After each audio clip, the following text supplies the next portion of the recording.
Hello everyone, সকলে কেমন আছো? আশা করি ভালো আছো। আমার চলছে মোটামুটি। তো চলো সবার আগেই তোমাদেরকে জানিয়ে দিই শুভ নববর্ষ। নতুন বছর সবার অনেক অনেক ভালো কাটুক আর সবাই সুস্থ থেকো, এটাই আশা করি। আর আমি মোটামুটি চলছে বলতে, কৌশিকের শরীরটা ভালো নেই। মানে গতকাল মানে শুক্রবার তো আমরা ও মামাবাড়ি এসে শনিবার থেকে শরীরটা একটু খারাপ ছিল। ওর এখন মোটামুটি একটু সুস্থ আছে, জানি না আবার যখন তখন শরীরটা খারাপ হচ্ছে, মানে পেটের একটু সমস্যা হয়েছে আর যখন তখন আবার একটু বমি করেও দিচ্ছে। তো ডাক্তার এই দুদিন আর পাইনি, একেবারে সোমবার দিনই দেখাবো। আর এখন ওষুধ দোকান থেকে এনে খাওয়ানো হয়েছে, মানে ওষুধের দোকান থেকে। ও যে ডাক্তার দেখায় তাকে আর সোমবার ছাড়া পাওয়া যাবে না, তো সোমবার ডাক্তার দেখিয়ে নিয়েছি আমরা। আর এদিকে আজকে তো নববর্ষ বলে মাও মন খারাপ রয়েছে, যেহেতু নাতির শরীরটা ভালো নয়, সেই মন খারাপ নিয়ে ঘরে একটু পুজো দিচ্ছে। আর তাছাড়াও প্রত্যেক বছর আমাদের এখানে হরিচাঁদ গুরুচাঁদের দলের যে ডাঙ্কার দলগুলো হয় তারা আসে। তো তার আগে দেখো মা ঘরে পুজো দিচ্ছে আর মা করবে গঙ্গা পুজো। তো এখানে তো এখন সেরকম কোনো পুকুর টুকুর নেই, তা আর কি করা হবে, মা গামলার মধ্যে জল নিয়ে সেটাকেই করবে গঙ্গা পুজো। তো দেখো যে গামলায় জল নিয়ে নিয়েছে, মাকে বললাম না কেন পুকুর, বলে কোথায় যাব, পুকুরে কত দূরে যাব এই রোদের মধ্যে, এটাকেই দিয়ে তারপর যেখানে আশেপাশে একটু জল আছে কোনো রকম ছোট্ট সেখানে ঢেলে আসবে।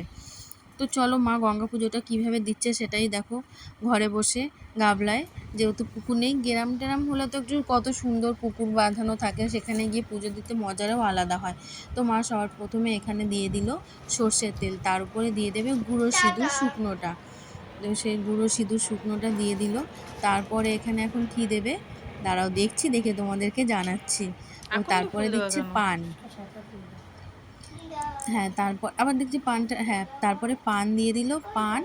তারপরে দিচ্ছে শিশালা আম। আর তারপরে দেবে সুপারি। হ্যাঁ, তারপরে সুপারি দিয়ে দিয়েছে। তারপরে এখানে ফুল দেবে, 1 টাকার কয়েন দেবে, একটু বাতাসা দেবে, দিয়ে সব কিছু দিয়ে এটাকে মা গঙ্গা দেবী মনে করে পুজো করছে গাবলার জলটাকে।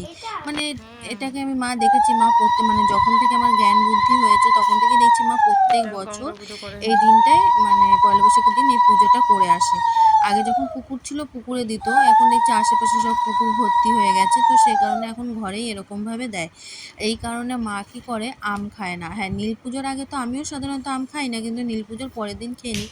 কিন্তু মা পয়লা বৈশাখের আগে যতক্ষণ না গঙ্গা দেবীকে আম দান করবে তার আগে খাবেই না।